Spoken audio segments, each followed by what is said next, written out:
Zombie apocalypse.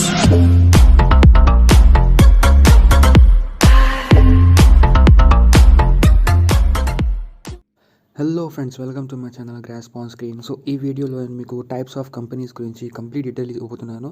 So ఈ video కంప్లీట్గా చూడండి. So let start. So basically there are 9 types of companies. దాంట్లో first one, statutory company. A statutory company definition is defined as a company that is created by a special act. ఏ company అయితే special act ద్వారా స్థాపించబడుతుందో ఆ కంపెనీస్ని statutory companies అంటారు. For example, Life Insurance Corporation, Air India and Reserve Bank of India, State Bank of India, Food Corporation of India, ఇవన్నీ companies statutory company కిందకి వస్తాయి. ఎందుకంటే ఈ కంపెనీస్ ఒక యాక్ట్ ద్వారా అనేది స్థాపించబడ్డాయి. Okay, so second one, registered company. రిజిస్టర్డ్ కంపెనీలో మళ్ళీ 3 టైప్స్ ఉంటాయి. Company limited by shares, company limited by guarantee, unlimited company. దాంట్లో ఫస్ట్ వన్, రిజిస్టర్డ్ కంపెనీ అంటే ఏంటిదో అది తెలుసుకుందాం. Companies which are registered under the companies act 2013 or any previous law. A companies అయితే 2013 యాక్ట్ లేదా ఏదైనా ప్రీవియస్ లాస్ ఉంటాయి కదా, కంపెనీ లాస్, వాటిలో రిజిస్టర్ అయి ఉంటే వాటిని రిజిస్టర్డ్ కంపెనీస్ అంటారు. దాంట్లో first one, companies limited by shares. So companies limited by shares అంటే ఏంటి? The ownership of a company limited by shares includes the members of the general public.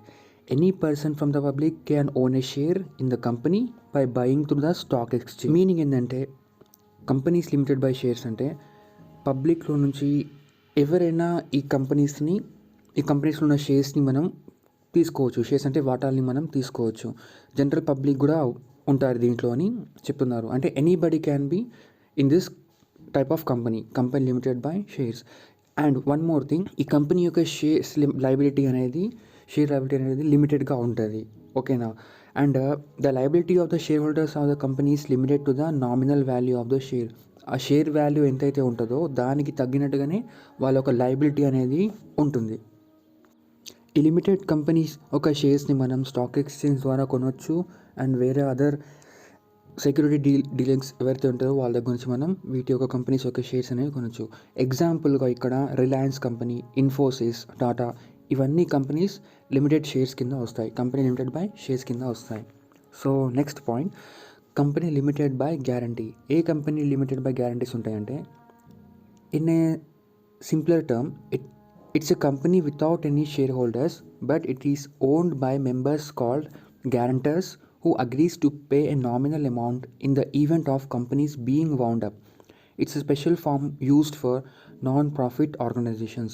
A company అయితే non profit organisations కింద register అవుతాయో, అంటే profit కోసం కాకుండా social services అలాంటి provide చేయడానికి పబ్లిక్ కోసం ఎస్టాబ్లిష్ అవుతాయో ఆ కంపెనీస్ అన్నీ కంపెనీ లిమిటెడ్ బై గ్యారంటీ అనే దాని కింద వస్తాయి. ఓకేనా? ఈ కంపెనీ యొక్క మెంబర్స్ని షేర్ హోల్డర్స్ అని పిలువారు. వాళ్ళని గ్యారంటర్స్ అంటారు. ఇన్ కేస్ కంపెనీ కనుక వైండ్ అప్ అయిపోతుంది అనుకుంటే ఆ గ్యారంటర్స్ ఎవరైతే ఉంటారో వాళ్ళు స్పెసిఫిక్ అమౌంట్ని పే చేస్తారు వాళ్ళ కంపెనీ కోసం, కంపెనీ వైండ్ అప్ అయ్యేటప్పుడు. ఓకేనా? So examples, non profit companies, charitable organisations, government grants, ఇవన్నీ కంపెనీ లిమిటెడ్ బై గ్యారంటీ కింద వస్తాయి. So next one, unlimited companies. Section 5, subsection 2 of C of the Companies Act 1963 as a mandate defines an unlimited company as a company not having any limit on the liability of its members. Company members share holders మీద ఎలాంటి liability restrictions ఉండవు అని చెప్తున్నారు. Unlimited company shares many of the features of limited company. However unlimited company must have a minimum of 2 share holders. ఈ కంపెనీస్లో minimum 2 share holders ఉంటారు. And liability అనేది అన్లిమిటెడ్గా ఉంటుంది. ఓకేనా? ఈ share holders. And section 5 subsection 2 of C కింద ఈ కంపెనీస్ అనేవి ఎస్టాబ్లిష్ అవుతాయి. ఎగ్జాంపుల్గా టాటా టెలికామ్ సర్వీస్ ఏదైతే ఉందో ఆ కంపెనీ అనేది అన్లిమిటెడ్ కంపెనీస్ కిందకి వస్తుంది. And one more thing, public companies అనేవి అన్లిమిటెడ్ కంపెనీ కిందకి రావు. ఓన్లీ ప్రైవేట్ కంపెనీస్ మాత్రమే అన్లిమిటెడ్ కంపెనీస్ కిందకి వస్తాయి. So our third company, holding companies. A holding company is a company whose primary business is holding a a controlling interest in the securities of other companies. A holding company usually does not produce goods or services itself. Its purpose is to own shares of other companies to form a corporate group. అంటే holding company is company whose primary business is holding a controlling interest in the securities of other companies. అంటే ఈ companies ఎలాంటి గూడ్స్ని produce చేయవు, వేరే ఒక company సెక్యూరిటీస్ని, వేరే ఒక company షేర్స్ని వీళ్ళు హోల్డ్ చేస్తారు. అలాంటి కంపెనీస్నే హోల్డింగ్ కంపెనీస్ అంటారు. అంటే ఈ కంపెనీస్లో ఎలాంటి ఆపరేషన్స్ అనేవి జరగవు, బట్ ఈ కంపెనీస్ ఏం చేస్తాయంటే వేరే కంపెనీస్ ఏవైతే ఉంటాయో ఆ కంపెనీస్ యొక్క షేర్స్ని, వాటాలని వీళ్ళు హోల్డ్ చేసి పెడతారు. ఇలా ఎందుకు చేస్తారంటే to form a corporate group, ఒక కార్పొరేట్ గ్రూప్స్ని ఫామ్ చేయడానికి కోసం, కార్పొరేట్ బిజినెస్ని ఫామ్ చేయడానికి కోసం ఈ హోల్డింగ్ కంపెనీస్ అవన్నీ ఎగ్జిస్ట్ అవుతాయి. ఓకేనా? So our next one, for example share holders, holding company, subsidiary 1, subsidiary 2 and subsidiary 3. అంటే ఇక్కడ ఏం చూపిస్తారంటే ఒక హోల్డింగ్ కంపెనీ అనేది డిఫరెంట్ కంపెనీస్ యొక్క షేర్స్ని కొన్ని తన దగ్గర పెడతాయి, అండ్ షేర్ హోల్డర్స్ ఎవరైతే ఉంటారో వాళ్ళు ఆ హోల్డింగ్ కంపెనీ దగ్గర నుంచి డైరెక్ట్గా షేర్స్ని లేదా వాటాలని తీసుకుంటారు. ఆ వాటాలు అనేది ఏ సబ్సిడరీ కంపెనీస్ నుంచి ఉన్నాయో ఆ బెనిఫిట్స్ అనేవి షేర్ హోల్డర్స్కి వస్తాయి. ఓకేనా? So next point, fourth point, government companies. Government company is a company or an organization in which at least 51% of the paid up share capital is held by the central government or the state government or partly by both the center and state government. అంటే ఇక్కడ ఏమంటున్నారంటే ఏ companies అయితే 51% cheer up capital government, 51% share అనేది government ఉంటుందో ఆ companies అన్నీ government companies కిందకి వస్తాయి. ఓకేనా? For example Indian oil, Bharat petroleum, coal India limited, ఈ కంపెనీస్ 51% హోల్డప్ అనేది స్టేట్ గవర్నమెంట్ లేదా సెంట్రల్ గవర్నమెంట్స్కి ఉంటుంది. కాబట్టి ఈ కంపెనీస్ అన్నీ గవర్నమెంట్ కిందకి వస్తాయి. అంటే బేసిక్ జనరల్గా ఏ కంపెనీ షేర్స్ అయితే 51% గవర్నమెంట్ హ్యాండ్లో ఉంటాయో అవన్నీ గవర్నమెంట్ కంపెనీస్ అని చెప్తున్నారు ఇక్కడ సింపుల్గా. Okay. Fifth point, foreign companies. Foreign companies means any company or body corporate incorporated outside India which has a place of business in India, whether by itself or through an agent, physically or through electronic mode, and conduct any business activity in India in any other manner. అంటే ఏ companies అయితే out of ఇండియాలో ఉన్నాయో వాటి యొక్క business ఇండియాలో run అవుతుంది అనుకోండి, ఆ కంపెనీస్ని ఫారిన్ కంపెనీస్ అంటారు. Okay. For example, best example Apple company మనది కాదు. ఓకేనా? యాపిల్ బేస్డ్ అనేది యూఎస్ఏలో ఉంటుంది, బట్ దాని యొక్క సబ్సిడరీస్ అనేవి మన ఇండియాలో కూడా ఉంటాయి, బ్రాంచెస్. అంటే అది ఆపరేషన్స్ మన ఇండియాలో కూడా చేస్తూ ఉంటుంది, కాబట్టి అదొక foreign company. Okay. So next, family company or one man company.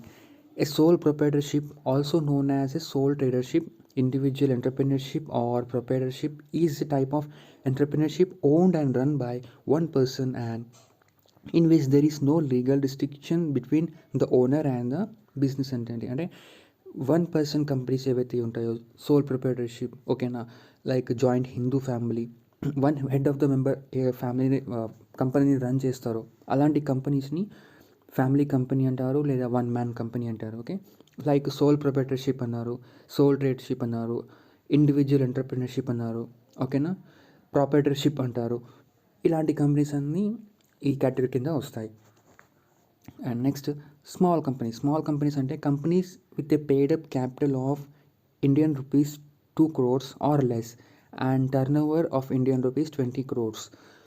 A companies ఒక టర్న్ ఓవర్ అయితే 20 crores దగ్గరగా ఉంటుందో ఆ కంపెనీస్ని స్మాల్ కంపెనీస్ అంటారు. ఓకేనా? అండ్ పేడప్ క్యాపిటల్ అనేది 2 crores కిందకు ఉంటే అవి స్మాల్ కంపెనీస్ ఉంటాయి. బేసికలీగా ప్రీవియస్ ఇయర్స్లో ఎట్లా ఉందంటే 50 lakhs అనేది పేడప్ క్యాపిటల్ ఉంటే and 2 crore or less turn over ఉంటే అది స్మాల్ కంపెనీస్ కింద ఉంటుందని చెప్పారు. బట్ ఇప్పుడు అది కొంచెం ఎకానమీ పెరుగుతుంది కాబట్టి దాని యొక్క వాల్యూస్ అనేది పెంచేశారు. ఇప్పుడు 2 crores అనేది లెస్ టర్న్ ఓవర్ ఉండాలి అండ్ పేడప్ క్యాపిటల్ 2 crores ఉండాలి అండ్ టర్న్ ఓవర్ అనేది 20 crores అనేది ఉండాలి కంపల్సరీగా.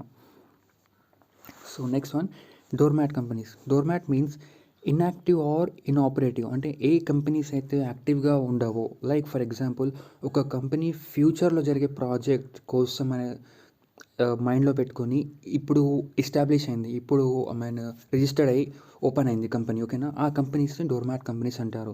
ఏ dormant company is an excellent opportunity to start a company for a future project or hold and asset intellectual property with having significant accounting transactions. అంటే ఫ్యూచర్లో జరిగే ఒక ఆపరేషన్ని సక్సెస్ఫుల్గా చేయడానికి కోసం ఒక కంపెనీ అనేది పాస్ట్లోనే ఎస్టాబ్లిష్ అవుతుంది. అలాంటి కంపెనీస్ని డోర్మ్యాట్ కంపెనీ అని అంటారు. Okay, and final last point, multinational company.